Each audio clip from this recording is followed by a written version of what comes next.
Welcome to the Bread Doctor Show. Welcome back. Good morning, folks. Good morning. That was a great little. You got me hyped up for a little bit. I like it. I Good, like it. good. How you been, huh? I have been, I think, good and bad. Something I haven't talked to you about is that I was considering quitting my retail job that I had, and then all of a sudden, I guess I'm not. I don't know anymore. It's so confusing. And then you were mentioning how you're batching content, and I'm batching a lot of content. So I guess we could talk about that today. Okay. How are All right. you? I'm good. This is gonna be good. This is like week three of 12 weeks. The 12-week year. It's Yeah. pretty. It's pretty motivating. It's pretty good. Interested. I'm batching. I was batching. Yeah, we'll talk about all this kind of stuff. So, and some good thing about YouTube Shorts, some bad things. We'll talk about all these things. Whatever you want. It's interesting because I made a decision. I haven't told you this yet, but I moved. Okay. Back in the day, before I even really joined Ghost, I think I was using Substack and messing around with all these different tools. I was on Medium and WordPress, and I really hated WordPress and definitely hate Medium now. And I love Ghost, and I think Ghost is still the best. That's why I made the PolyTools website on Ghost. And I have gone back to Substack a few times. I tried using Beehive for the PolyTools newsletter a while back, but after like one or two newsletters, I was like, this is garbage. I'm going to move somewhere else. And so I had it on my main website for a while. And so I'm constantly in this kind of flux where I'm like, should I have things all in one place and just have some individualization, like colors, changes, or something like that on the website to differentiate the brands? Or should I have separate little pods, like the gaming website or the PolyTools website? It's a separate little hub, part of the same content ecosystem. And this is something we could talk about too today or next time. But this idea of having it in house just with different layers or outside the house, just having a second house essentially is an interesting multidisciplinary creator issue that people face. And a while back, I made a gaming website on Paragraph, which is like a Web3 Substack, if you will. Hmm. And I liked it. They had some cool AI features. I used it for outlining every once in a while, but that was about it. And then they got rid of the outlining. And they recently changed the UI, which was kind of actually better in the back end, but worse in the front end. And they got rid of my menu, which is one of the reasons why I chose them in the first place over Beehive or Substack, because I needed that menu at the top. And I was like, okay, this is kind of like the third straw, if you will, that kind of find a nail in the coffin. So I decided to move all 37 posts over to my main website. Some of them I consolidated, some of them I revamped, some of them I just kind of copied over because they were full length, 3,000 words, pretty good posts, like the Mass Effect ones, for example. And so I spent pretty much all day, I guess, was it yesterday, day before yesterday, moving that all over. Wow. Okay. And then when you're doing all those things, like we've been talking about it, what's the main goal? Are you trying to go for the more long tail SEO with all this play? When you're doing all these things, what's your goal? So I kind of see it more as having separate channels on the same TV. And so obviously with YouTube, you have to kind of have separate actual YouTube channels. But on my websites, I have my blog is called the Omni blog, the all blog, if you will, because I want all these different topics on there. So really, it doesn't really matter if I have too many SEO topics. I should still get traffic anyways, at least up until AI. I don't know how AI is going to change things up per se, because SEO with AI is different. But Yeah. I want to have the option for people to become members on my website. I also kind of revamped my Ko-Fi as well.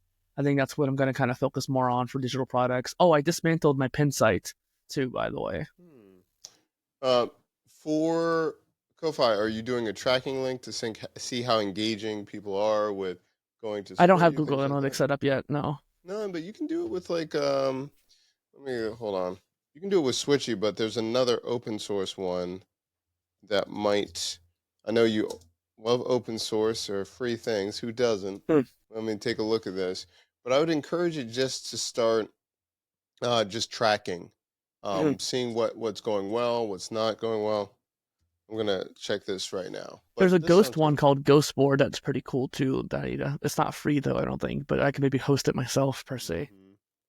Take a look. I also moved my camera around. Oh, so last week, since the last time we had talked, I finally finished my little Game Boy review for the RP4 Pro or whatnot Nice. after over a year of kind of sitting on it. Hmm. Mainly because there was some things I wanted to do, like a top-down shot and some gameplay capture with the capture card and all that jazz.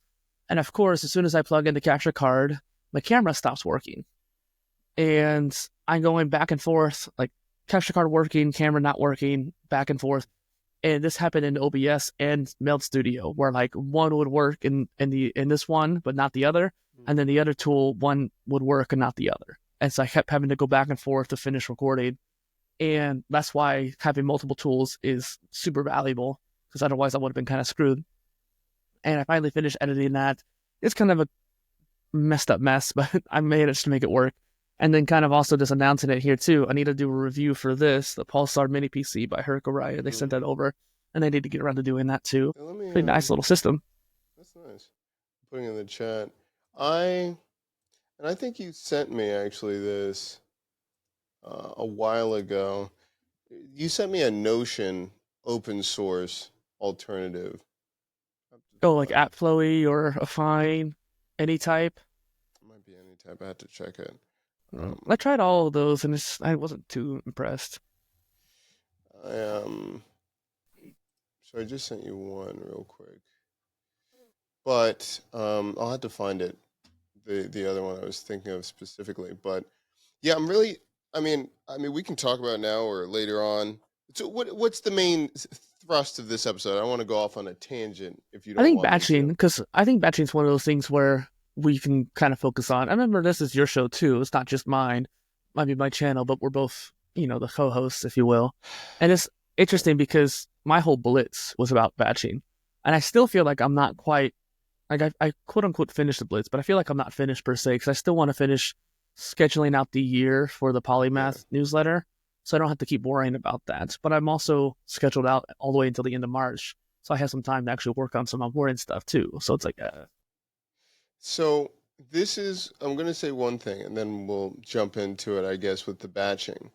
The main focus that the main thing that I've noticed with 12 weeks year, even though I kept saying I wasn't an emotional creator, or I'm like, I don't create things that I don't want to do, or I only do things because I like it, the numbers bear out. I've been doing that quite a bit. And eh, based on my KPIs of my benchmarks, it's like, no focus on this. Like, I'll give you an example. The other week, because I told you I'm trying to pay off bills, I'm trying to like clear all debt. And so my wife is like, hey, you know what? Like, we need to pay X, Y, and Z. And I told her, it's like, just send out 3 newsletters, cut my consulting in half, and say it's a flash sale. I got And those newsletters. yeah, and she's like, and before she was always like, I don't want to do it and all this stuff. And guess what? We hit our goals, and Mm. that was, and like, it reinforced to me. Sometimes I'm like, I got to get perfect with my newsletter. I've got to get perfect with my sales letter. I'm not that good right there. And the 12-week year has forced me to be like, you do not have time to think, just Mm. act. And that was a big thing for me last week because I was like, consulting, I'm like, there's no way my consulting, like, there's You do predictability. overanalyze quite a bit, I think. Yeah. And so, along with that, it's kind of a revelation of like what I need to do with my batching my videos. And then I had a whole series in talking to ChatGPT, going back and forth. I was like, I just need a content calendar of the exact kind of content that I need to create, do the schedule, and I will just create exactly what I Mm. need right there. And I'm like, this is what I'm focused on associated with these affiliate links because I know that like I can get traction with it. And so that combination leads us into today, and we'll go There's from one there. thing I want to point out there too, Doc. You have been a content creator long enough to where like you are able to receive that calendar and execute on it without any delays. If you were a newer creator or doing something new, there is the learning curve aspect. So for example, I'm not necessarily good at tech reviews. I've done like half a dozen software reviews, but I've really not done more than a couple physical hardware reviews. So it's new to me. So right now I'm like kind of sitting on some tech products I want to review, even though I have the content plan kind of already lined out. I haven't written it down per se, but I have it in my head. Like, I'm going to do this camera, compare to mics, do this PC, that kind of thing. And it's like, I have this plan already, but I have to kind of learn before I can execute on that because it's different. Whereas for you, you don't have to learn it just yet. Yeah, no, agreed. Because like hardware, I still suck at hardware. By the way, my terminal video popped off. Yeah. I did not know Terminal. I guess it was a big YouTuber just like co-signed and talked about the product. So that jumped to like top three videos right now. Random, super random. Yeah. But yeah, no, I agree. I think it goes back to again, like if there's a format that you can replicate or something that you can talk about pretty easily, batching, I think the 80% of your batching can be that style. The 20 is going to be the experimental that you have to take time to learn how to do it and all those things. Well, and I'm splitting my attention between the three different channels, but like all three are kind of getting some similar contents here and there. Like I did 2 tech reviews between the gaming and PolyTools channel. And so one thing I wanted to tell you actually, fun fact, Doc, I don't know if I've ever told you this or not, but my first video I ever made was a tech review when No, I was like 16. no. It's awesome. It was Do a you have a link to it where we got to watch this it's thing? I had posted it, and then around the time I started making YouTube videos for real, I tried looking for it and I couldn't find it. So either that YouTube channel got deleted, or like maybe I deleted my account and didn't think about it. But I'm pretty sure I've kept the same account ever since then. So if you look at the age of my Hmm. YouTube, it's pretty much 2009 or something like that, I We got think. to find it then. We got to find Yeah, it. but I do have it. I have the file. And so I was like, once get bigger, I'm going to re-release it and be like, here's my first YouTube video of me being a little teenager. It's like a little PlayStation 3 Wiimote. It's really cool. And I'm saying or and stuff like that. I'm just going to post it raw. It's like, here it is, guys.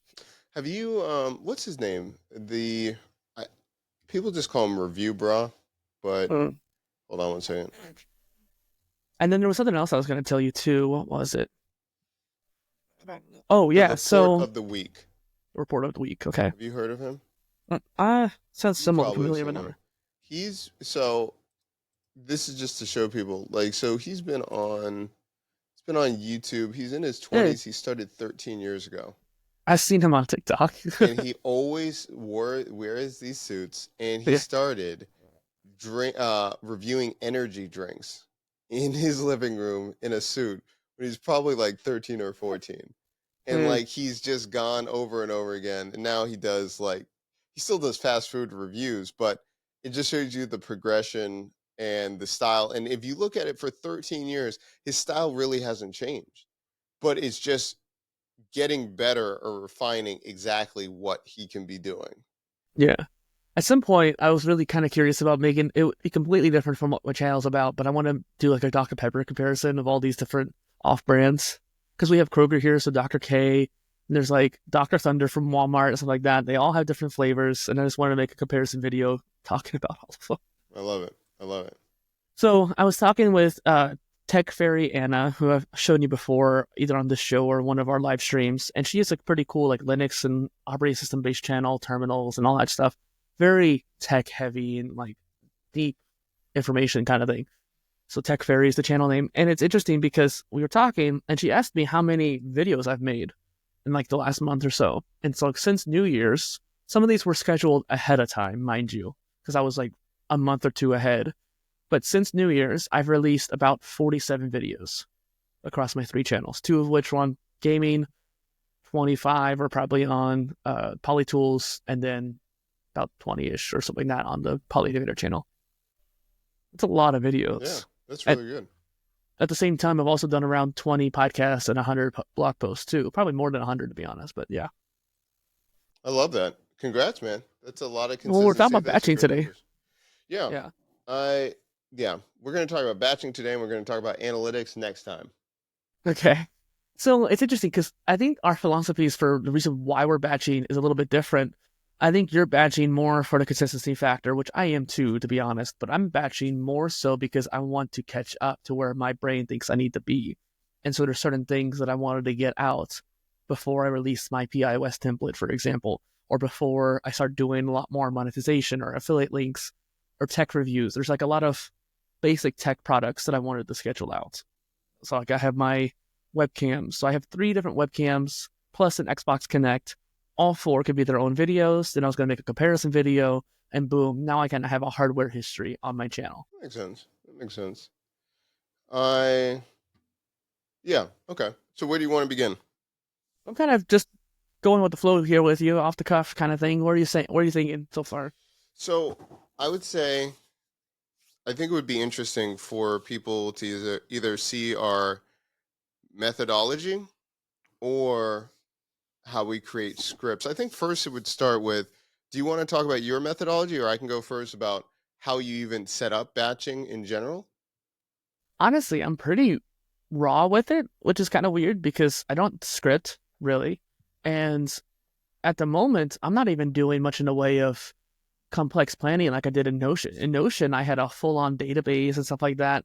Now in Obsidian, I just have folder structures. So I have a folder for videos, a folder for blog posts, and a folder for newsletters, and a folder for podcasts. And I kind of duplicate those if I have multiple brands. And within those folders, I have this habit of doing phases.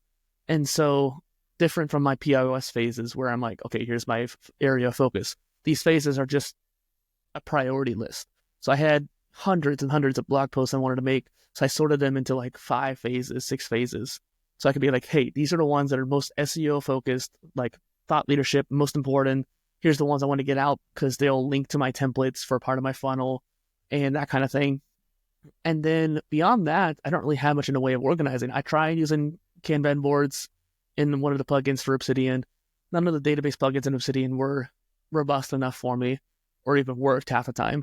So I was like, okay, let's just do a folder structure. And that way I have everything locally saved anyways. And yeah, that's basically it. That's cool. What That's about you? cool. So before I would, so there's like, I would do the YouTube formula breakdown. That would be, if people aren't familiar, it's Daryl Eves' book about how to structure and how to look at growing your channel. First, I would look at my 48 hours, look at the top 10 to 15 videos that are producing the most, and you're looking at anything older than 6 months, you automatically put on your schedule to remake or to Mm. or increase. Like, say for instance, mine would be 5 free tools or 5 free how to create an app free 5 ways, something like that. So if you have a 2024, you do a 2025, like that's automatically on yours. Or you might then make another series, making an app under $10. Like my new one is going to be how to basically how to create a full app for free with TikTok. And people are going to be like, what in the world? Because TikTok just released an ID, right? So you're looking at the anything over 6 months, how can you make another spin? The other one is then categorizing into 3 different categories and then basically filling your bucket of those type of videos to test and see what gets the most views. Okay. I've been doing that off and on for a couple of years, but in the last month, because AI agents have popped off so much that, like, yes, all of this analytics are nice, but like I can clearly see what's happening. Yeah, you And need to follow the curve a little bit. yeah, Yeah. so basically leaning onto that. Now it's pretty interesting. My numbers, um, anyway, that's like the basics right there. But Yeah, we can then get to Linux next time. yeah, but the point is, then I put into ChatGPT and I was like, you know what? I just feel I need to consolidate. Oh, that's the thing. I was talking to Roberto Blake the other day, and he was just talking about my channel, and I was like, what I was trying to create, and basically it came back up to like, what do you want more, money or do you want subscribers right now? Like, what do you Mhm. want? And although again, I'm still hitting, I want my goals, my numbers are going well for the months. I was like, right now we need to prioritize revenue over growth. And he's like, okay, so he's like, you have to reframe who your channel is for and be ruthless about it. And so he's like, if you, even though you're getting the views, if you're looking for small businesses, you need it to be a destination and only talk about small businesses. Stop going all the other places if You you can always go want back to that this. later. Yeah. And so I said, okay, I'm looking at it. So then I went into ChatGPT and I just like, what do I want my topics to be for the channel? So the questions that it asked me, and I think it's helpful if I go through the questions. It says, what topics are you most passionate about? And a lot of these we know because we've been doing YouTube for so long, but it might help others if they're just getting started. We Especially, tried calling ChatGPT. you mean just using voice mode? Yeah, like having like a conversation because I know that like written can sometimes be hard for you. The thing was, I it wrote it out, and then I just used Whisper to just write back all those things to fill it out. I should do a conversation and see the difference. That's how Yeah, I recorded that podcast that was AI generated. I might do that. I It might had to do that. interview me. I might do that. Basically, it's 10 questions of goals. What's your cadence? How many videos can you do, and all those things. And then I came up with ideas, but more importantly, I kept saying I'm making the most money through templates, and my audience has trouble with like getting started. And they're like, you need to do an evergreen 7-day challenge along with the resource guide. So Ooh. I batched out the 8 video titles, and I'll talk about in the next thing after you go about now I'm doing a hybrid Mm. of before I'd always do off the cuff and just outlines. But my wife always said like it was sometimes rambling because I would just do an outline. So I'll talk about my hybrid approach. So I knocked out 9 intros last night, and then I'll batch record all of the rest of the video later today. I have only a limited experience with making courses, and that's kind of what you're doing there as a course, maybe more of a just YouTube course in that way. But it's interesting because that's kind of what I'm working on too, is revamping my funnel for the PIOS, right? It's kind of the like 8-step process. I think yours is more of a series, whereas mine is more like a collection of links that bring together. So I have a start here page, and so I want people to go there and be like, okay, what is he about? And then from there, learn about the PIOS and then take my self-education mini course, or maybe look into, if they don't want to do the modular degree pathway, then they can focus just on the PIOS itself and start learning about that. And so that will lead them down a rabbit hole of, okay, which tools do you want? Well, here's a blog post saying here's all the different tools. Within that blog post, I have the Notion templates and blog post and video about like, here's how I use the PIOS in Notion. Here's how I use the PIOS in Obsidian. Here's how I use the PIOS in Airtable. And that way, depending on which tool you like, you have a pathway for you. And then from there, they can get the templates, and then I'll have like a PIOS course after that. That's pretty agnostic for tools. I like that. Yeah. So it's kind of similar in mindset. And I definitely get the whole hybrid and recording method, because I definitely go more off the cuff like you. Sometimes we go on tangents. I think you more so to me sometimes, but we Oh both yeah. go on tangents quite a bit. Yeah, and if you look at this real quick, so it's interesting. So I was, I usually Roberto was just doing channel reviews. Did we talk about this already? I don't think Yeah. so. So it was interesting because I'm always looking at different perspectives and making sure, like, oh, maybe we'll look over there. It's pretty funny. There was one creator, he went a totally different direction and like, you need to do X, Y, and Z. And we were looking at my most popular videos, like volume, all of these things. And I had never been to Envato's YouTube channel. I didn't even know Yeah. Envato You did had a tell me that, YouTube. but yeah. Yeah, right. So this is basically, I wrote down a list. I have 7 different creators come on, and we're just going to do master classes on the channel. So it's going to be probably closer to free code camp and things like that, where it's just going to be straight up deep dives into very specific range of topics. The range of topics will be AI tools and AI agents, but using They need them to do in Opus different right here. things. Yeah, yeah. Oh, we'll tell them. And I think that is going to be again a big portion of the channel. And also too, it just goes back to I am very annoyed Mm-hmm. that very annoyed when people send out um, YouTube like I'm a consulting coach, and they'll look at my channel and they'll like look at your numbers, and I was like, they never go to my live tab, and they're like, oh, your numbers are down. I'm like, I've done 13 lives like this month, and they're like, oh, your attraction and SEO. It irritates me to no end. But I digress. That's a side point. I'm done. I'm done. I'm looking at your channel right now. Actually, I'm curious. I want to see 309 views, 1.4, 1.2, 1.4, 1.9 on that AI agents 1,000. So yeah, it's one of those things where I think we both really need that revenue at this moment, where I'm trying to move and I can't seem to get enough income at this point to do it. And I need to do it ASAP so I don't have to sign another lease. But I'm also more focused on growth. I think all 3 channels have actually grown a little bit and that's kind of nice. And I need to keep that up. I'm actually a little bit more focused on my website, and I'm trying to remind myself that I am a blogger first. I'm a writer first. And so I need to keep that in mind, even when I'm trying to build these YouTube channels. I sent you a video from like Wes McDonald, Dowell, whatever his name is, and he talks about like the funnel that's working right now. And that's like the YouTube to website to email circuit.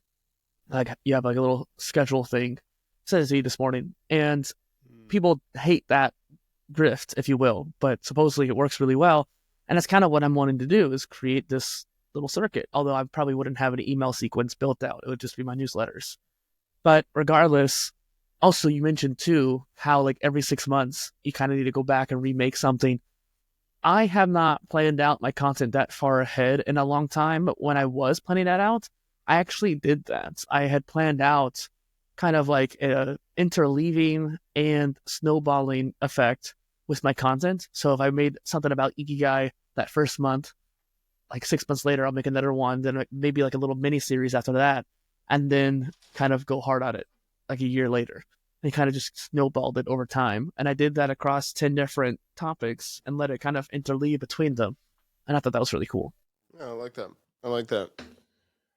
Do you want to go a little bit deeper in the mechanics of batching, or no? Sure, What I'm do you kind want? of leaning more towards like philosophy or mindset behind it, really per se. But I think that I can I'm do that. No, taking your lead too. no. I mean, the philosophy of it basically, there's two things.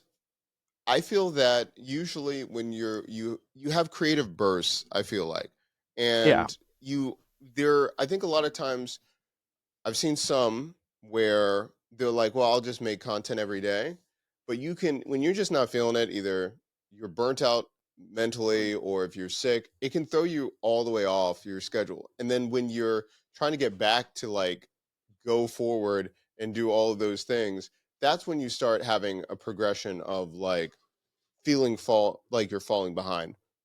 So batching always gives you that safety net to always be ahead and to make sure that you're consistent. But I also would say start with less than more. If you can batch and you have one video a week already in the queue for the next 2 months, okay, now when you start making more, now you can start releasing 2 or 3 a week. It's not where you just start building and then you're like, oh, I'm going to start doing 4 a week. If you can't sustain it, it's just going yeah. to be really, really difficult for the channel And I'm only and doing growth. 4 a week right now because I have this intention of getting certain things out. I'm not getting them out for the consistency factor. I have Yeah. 1 a week already consistent out. I only care about being consistent 1 a week. I do want to try to be once a day with shorts. And I told you about a week ago that I put all these doc brand doctor videos into Opus, and I got about 100 clips back. So after like 13 episodes, 100 clips, not too bad.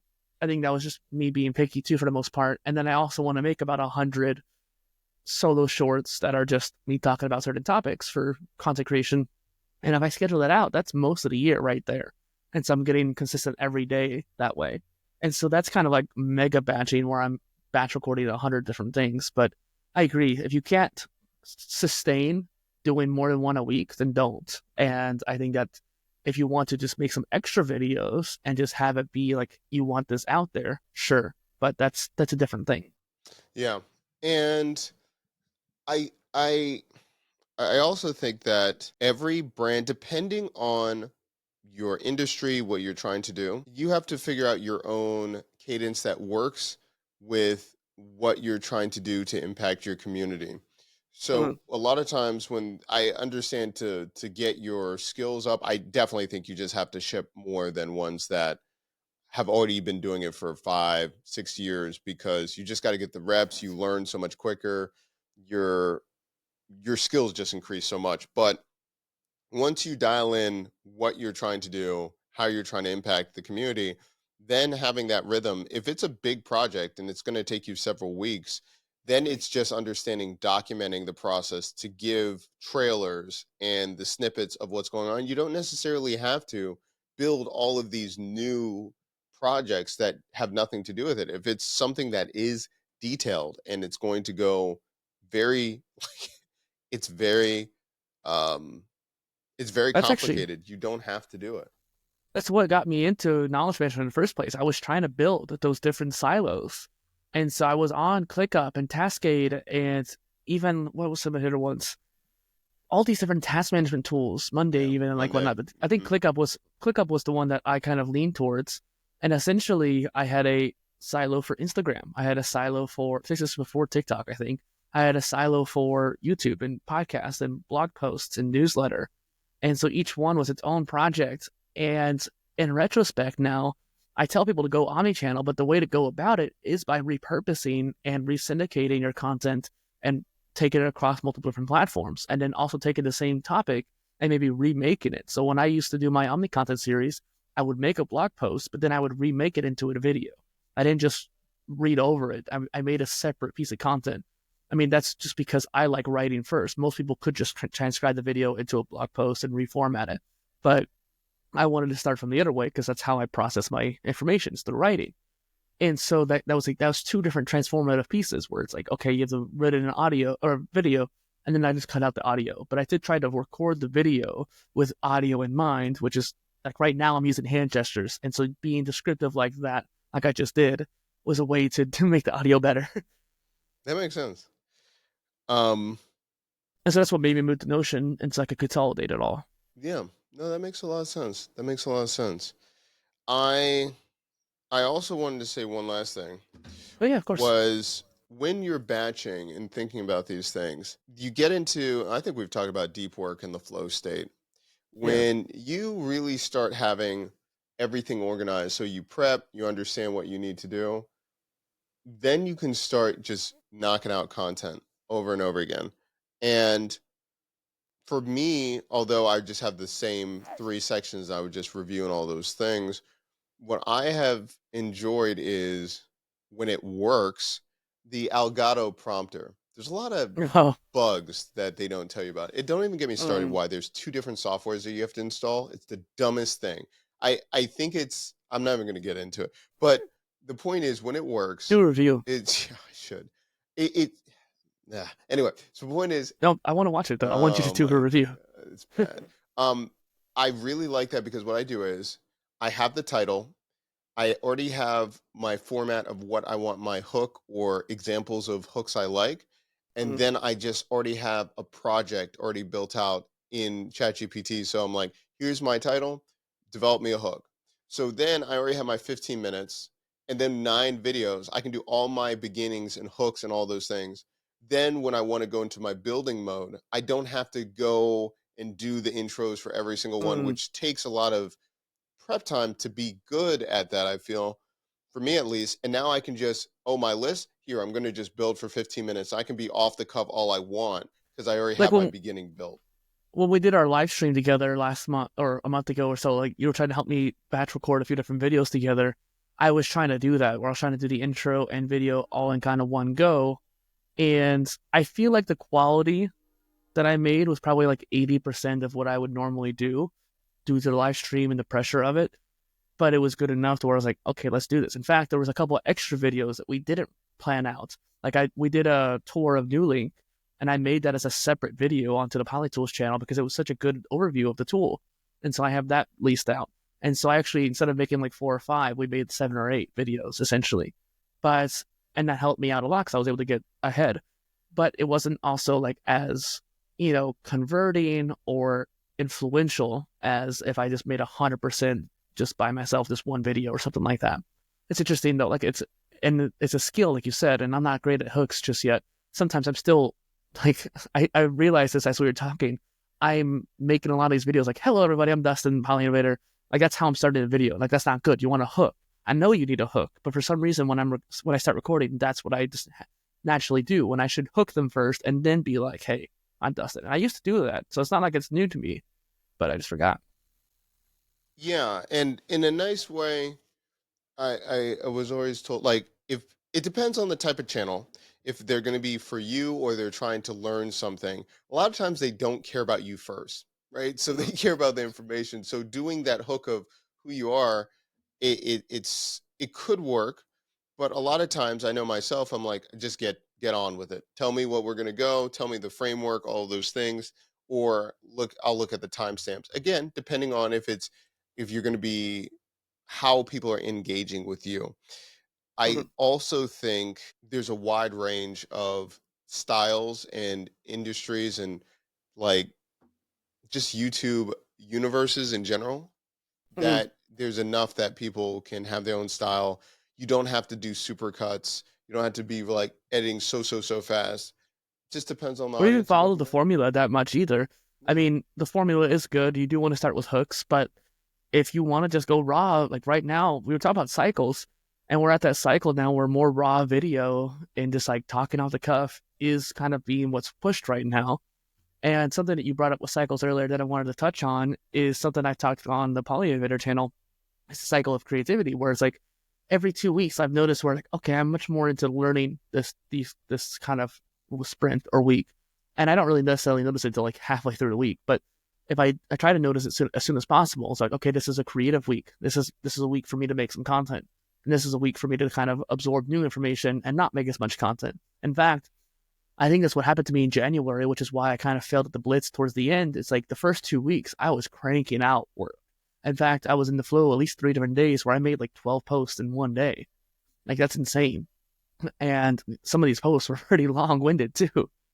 And then the third week of January, I think I was getting kind of slightly burned out. And then I was also just kind of dry in my head.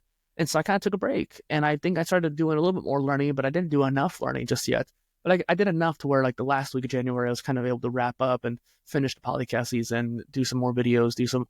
Actually, I think I switched to more videos because I couldn't write anymore. My brain just couldn't let me write. But I did videos at least. And so I was able to context switch. And that's kind of something I wanted to mention here too. It's like, hey, if you make multiple kinds of content, your creativity can shift and pivot because the type of brain it takes to write is different than the type of brain it takes to make a video or a podcast. And as a lifeguard, we were able to switch to keep our focus for extra periods of time because we were switching different parts of the pool. And by changing that context, you were able to increase that focus for longer. And so if you take that as the same approach as a content creator by switching content types, you can do more in the long run. Absolutely. Absolutely. I know you're pretty multi-format too, so it's No, no, I agree. And I think randomly, I really didn't think it was going to be that well. I think it's called Taja AI. oh yeah, I Um, think I've heard of that. I I don't know if I messed with it, but yeah. I am shocked.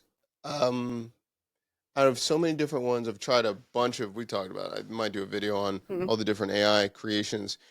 I am shocked how much I enjoyed it. I think their walkthrough videos are trash. I Hmm. don't agree with how the creator, he's a co-founder, he does it, but I'm like, what he's doing, I'm like, and then what he did on my consulting call, I'm like, you're walking through it totally different than what you did in your video. And but once he showed me how to do it, I'm like, oh, this is pretty great.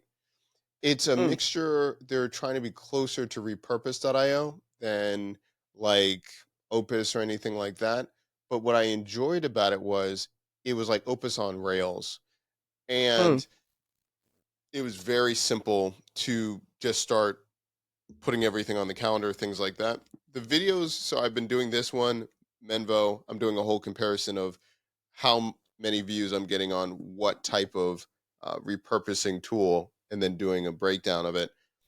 I'm not even a big fan Very of their shocking. website, to be honest. No, Like, I feel like it doesn't really do a good job differentiating itself from other clipping tools. that's what I'm saying. In Yeah. in the way that they describe it, I'm like, that is totally different than what you're using it for.